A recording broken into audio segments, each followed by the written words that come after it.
Apakah demo itu harus ricuh? Ini makna sebenarnya dari demonstrasi. Bayangkan, suasana jalanan yang penuh sesak. Asap gas air mata menutup pandangan, suara teriakan bercampur dengan dentuman keras yang membuat jantung berdegup lebih cepat. Di satu sisi, ada yang marah, mengangkat poster dengan wajah penuh emosi. Di sisi lain, ada yang saling dorong, bahkan merusak fasilitas umum yang seharusnya milik kita semua. Kamera ponsel menyorot setiap detik kejadian, lalu dalam hitungan menit, potongan-potongan video itu menyebar di media sosial.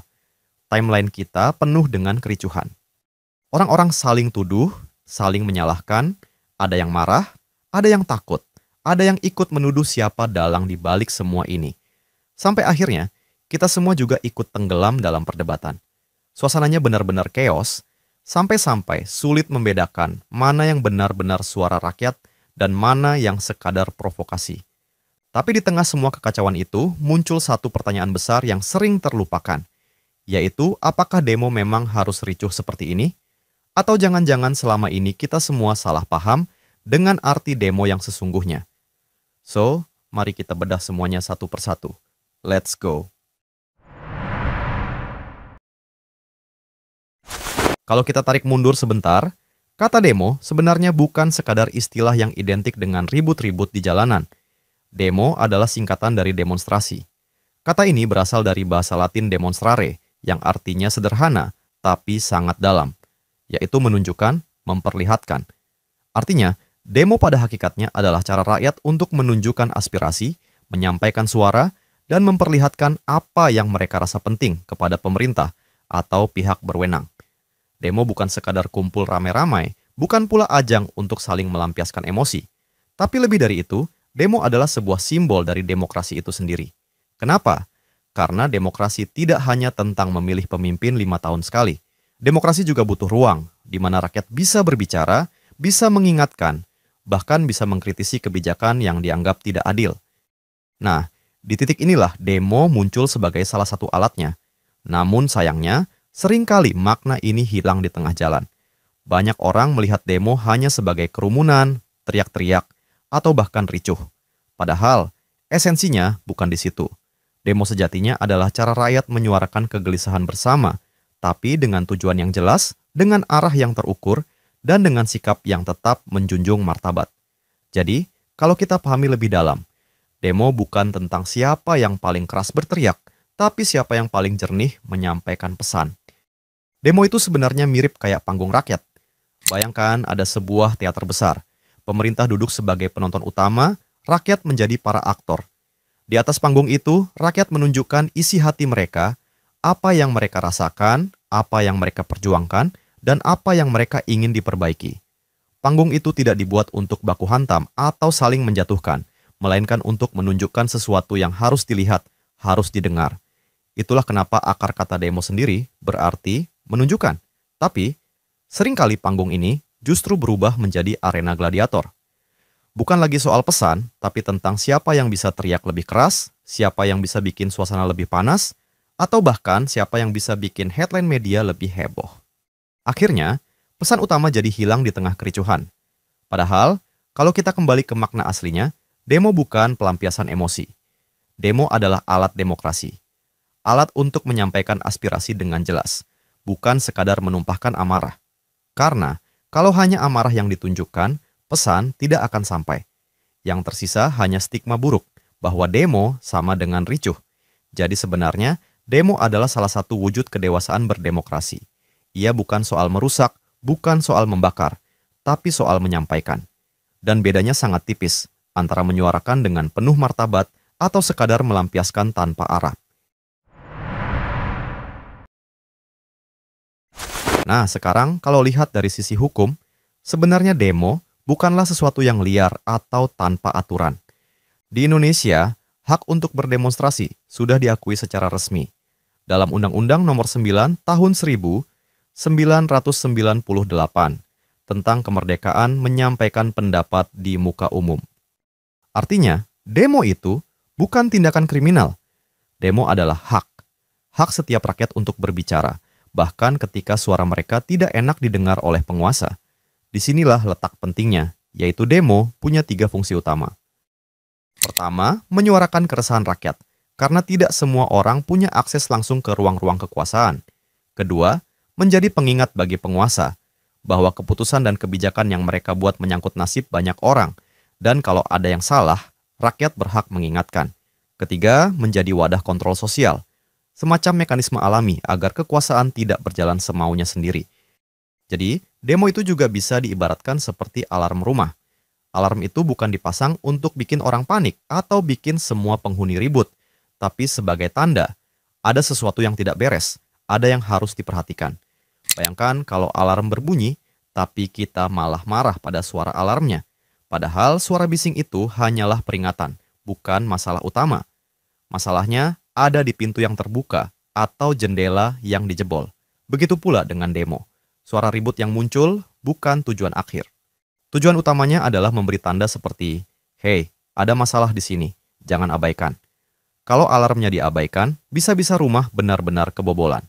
Kalau demo diabaikan, keresahan rakyat bisa meledak jadi sesuatu yang lebih destruktif.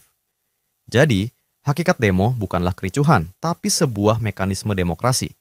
Sebuah tanda bahwa rakyat masih peduli, masih berani bicara, dan masih mau mengingatkan. Justru kalau negara sepi demo, bisa jadi bukan karena semua baik-baik saja, tapi karena rakyat sudah putus asa untuk bersuara. Kalau kita bicara jujur, demo di Indonesia punya sisi lain yang bikin banyak orang jadi skeptis. Di satu sisi, demo itu hak rakyat yang mulia. Tapi di sisi lain, pelaksanaannya sering diwarnai masalah yang bikin pesan utama hilang. Seperti yang pertama, ada fenomena ikut-ikutan atau FOMO. Banyak orang turun ke jalan bukan karena benar-benar paham isu yang diperjuangkan, tapi karena merasa takut ketinggalan momen. Mereka ikut karena teman-temannya ikut, karena timeline sosial media lagi rame, atau sekadar karena ingin jadi bagian dari gerakan. Masalahnya, kalau motivasinya cuma ikut arus tanpa tahu inti isu, demo bisa kehilangan arah. Suara yang seharusnya fokus jadi terpecah, seperti kerumunan orang teriak tanpa tahu apa yang sedang diteriakkan. Kedua, provokasi. Kita nggak bisa menutup mata bahwa ada pihak-pihak tertentu yang sengaja memicu kericuhan. Entah untuk kepentingan politik, untuk melemahkan gerakan, atau sekadar bikin suasana kacau. Provokator ini ibarat orang yang masuk ke konser musik, tapi bukannya menikmati lagu, malah sengaja melempar botol biar penonton ricuh. Akhirnya, pesan utama konser hilang, yang diingat justru kerusuhan di dalam venue. Ketiga, ada masalah penjarahan dan vandalisme. Ini ironis, karena pada akhirnya yang dirugikan justru rakyat sendiri. Fasilitas umum rusak, toko kecil jadi korban, bahkan warung tetangga bisa ikut hancur. Padahal tujuan awal demo adalah memperjuangkan rakyat. Kalau ujung-ujungnya merugikan rakyat kecil, bukankah itu kontradiktif? Demo berubah dari simbol perjuangan jadi perusakan, dan ini yang bikin banyak orang makin sinis melihat gerakan massa. Keempat, distraksi isu. Ini berbahaya. Begitu kerusuhan pecah, media, publik, bahkan pemerintah lebih sibuk membicarakan kekacauan ketimbang isu inti. Suara rakyat yang tadinya ingin menyuarakan keresahan jadi tenggelam. Ibarat kita ingin menyampaikan pesan penting di tengah panggung, tapi tiba-tiba lampu padam dan penonton malah ribut sendiri. Pesannya nggak pernah sampai. Yang diingat orang hanya kekacauan, bukan substansi. Inilah masalah mendasar yang bikin demo di Indonesia sering kehilangan makna sejatinya. Harusnya jadi alarm yang menyelamatkan, tapi justru berubah jadi kebisingan yang bikin orang menutup telinga. Coba bayangkan, ribuan orang turun dengan niat menyuarakan keadilan, tapi cukup segelintir provokator yang melempar batu atau merusak fasilitas umum, maka sorotan media langsung bergeser. Demo yang sejatinya punya tujuan mulia, akhirnya dicap sebagai rusuh dan anarkis. Tapi ada lagi satu hal yang lebih berbahaya daripada kericuhan fisik dalam demo, yaitu ketika demo berubah jadi ajang rasisme. Misalnya, ada pendemo yang mulai melontarkan kata-kata kebencian terhadap suku tertentu, ras tertentu, atau bahkan agama tertentu. Nah, di titik ini, sebenarnya demo sudah kehilangan makna sejatinya. Kenapa? Karena tujuan awal demonstrasi adalah menyatukan suara rakyat untuk memperjuangkan keadilan, bukan untuk memecah belah. Bayangkan kalau demo yang seharusnya memperjuangkan hak, malah berubah jadi senjata untuk menyerang identitas kelompok lain. Itu sama saja seperti menyalakan api di dalam rumah kita sendiri. Bukannya solusi yang kita dapat, tapi perpecahan yang makin dalam. Apalagi di Indonesia, kita ini hidup di tengah masyarakat yang sangat beragam. Ada ratusan etnis, agama, dan budaya. Kalau demo dibumbui dengan ujaran rasis, hasilnya justru makin memperkuat jurang perbedaan. Yang tadinya seharusnya jadi suara rakyat, malah berubah jadi suara kebencian. Kalau sudah begini, siapa yang diuntungkan? Jelas bukan rakyat, yang diuntungkan justru pihak-pihak yang memang ingin masyarakat kita terpecah. Banyak analis politik bahkan menyebut ada skenario di mana kericuhan sengaja diciptakan. Karena semakin kita sibuk saling curiga antar sesama rakyat, semakin mudah kekuasaan dijalankan tanpa kontrol. Makanya penting untuk kita ingat bahwa demo yang sehat adalah demo yang fokus pada isu, bukan menyerang identitas. Kritiklah kebijakan, suarakan keresahan, tapi jangan sampai menyerang suku, ras, atau agama. Karena kalau itu yang terjadi, kita hanya sedang menembak saudara kita sendiri. Setelah kita bahas sisi gelapnya, sekarang saatnya kita bicara solusi. Gimana caranya supaya demo bisa benar-benar jadi suara rakyat, bukan sekadar kericuhan yang bikin isu tenggelam. Langsung saja yang pertama, pahami isu yang diperjuangkan.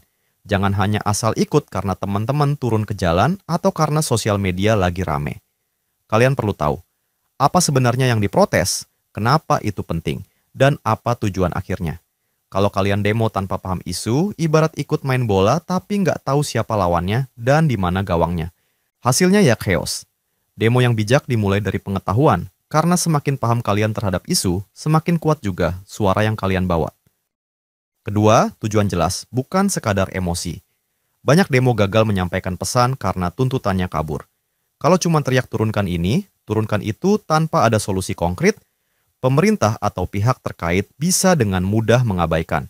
Tuntutan harus jelas dan spesifik, misalnya, cabut pasal ini, transparansi anggaran di sektor ini, atau beri ruang partisipasi publik dalam kebijakan.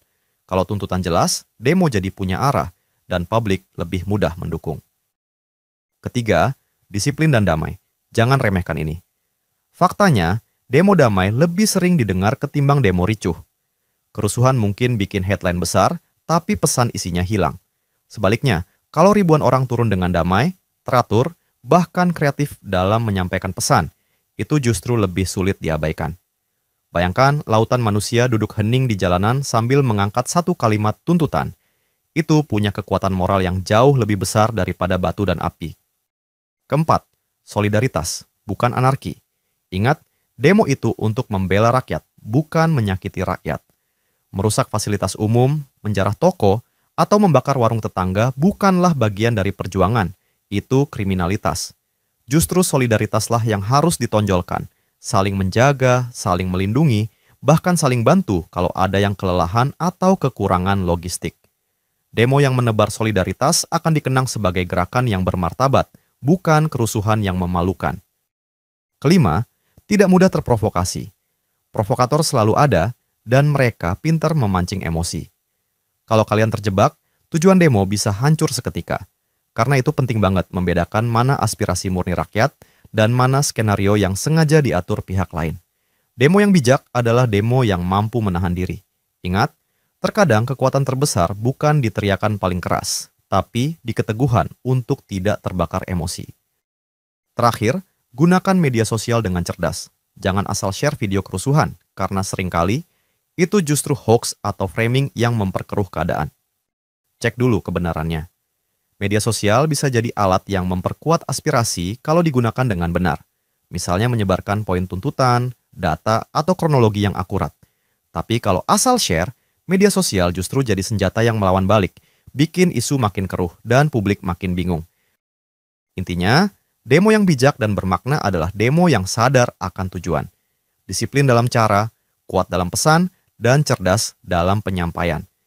Demo bukan hanya soal turun ke jalan, tapi bagaimana aspirasi itu bisa sampai dengan cara yang tidak merugikan rakyat, malah justru memperjuangkan rakyat. Demo yang ideal harusnya mengarah ke penguasa, ke sistem yang dianggap salah, bukan ke warung tetangga atau toko rakyat biasa. Analogi sederhananya gini, bayangkan kalian lagi marah sama kapten kapal karena arah perjalanan salah, tapi alih-alih menegur kapten, kalian malah melubangi kapal sendiri. Siapa yang tenggelam duluan? Ya, kita semua. Rakyat yang sama-sama ada di kapal itu. Moral utamanya jelas, jangan sampai emosi demo kita justru jadi bumerang yang menyakiti rakyat kecil. Karena kalau itu yang terjadi, demo kehilangan makna mulianya dan berubah jadi sekadar kerusuhan. Demo yang sejati harus menegakkan nilai keadilan tanpa meruntuhkan kehidupan orang kecil. Karena mereka bukan musuh kita, mereka adalah bagian dari kita. So guys, kita harus benar-benar ingat satu hal penting. Bahwa demo itu bukan ajang pelampiasan emosi, tapi sebuah cara untuk memperjuangkan masa depan. Kalau demo hanya dijalankan dengan amarah tanpa arah, kita hanya mengulang pola lama, suara rakyat teredam, isu inti hilang, dan yang tersisa hanya luka. Bahkan yang lebih berbahaya, demo tanpa arah bisa membuat kita justru jadi pion dalam permainan orang lain. Kita berteriak, kita turun ke jalan, kita merasa sedang memperjuangkan sesuatu, tapi sebenarnya sedang dimanfaatkan oleh pihak yang punya agenda tersembunyi. Dan kalau itu terjadi, bukannya perubahan yang kita dapat, malah kerugian yang ditanggung rakyat sendiri. Berani bersuara itu penting, tapi lebih penting lagi tahu bagaimana cara menyuarakan. Kadang, semangat yang terlalu meledak-ledak justru bisa salah arah. Tanpa arah yang jelas, energi besar itu bisa berubah jadi kebisingan yang malah mengaburkan pesan utama. Ingat, demo bukan tentang siapa yang paling keras teriak, tapi siapa yang paling jelas menyampaikan suara. Suara yang jernih, tegas, dan penuh arah bisa lebih didengar daripada ribuan teriakan tanpa makna. Jadi, sebelum kalian turun ke jalan, tanyakan ke diri sendiri, apakah suara ini akan membawa perubahan atau hanya menambah kebisingan? Kalau jawabannya adalah perubahan, maka itulah bentuk demo yang sebenarnya. Demo yang lahir dari hati, dilakukan dengan kesadaran, dan diarahkan untuk masa depan yang lebih baik. Saya Cuan Gen Z untuk Gen Z Education.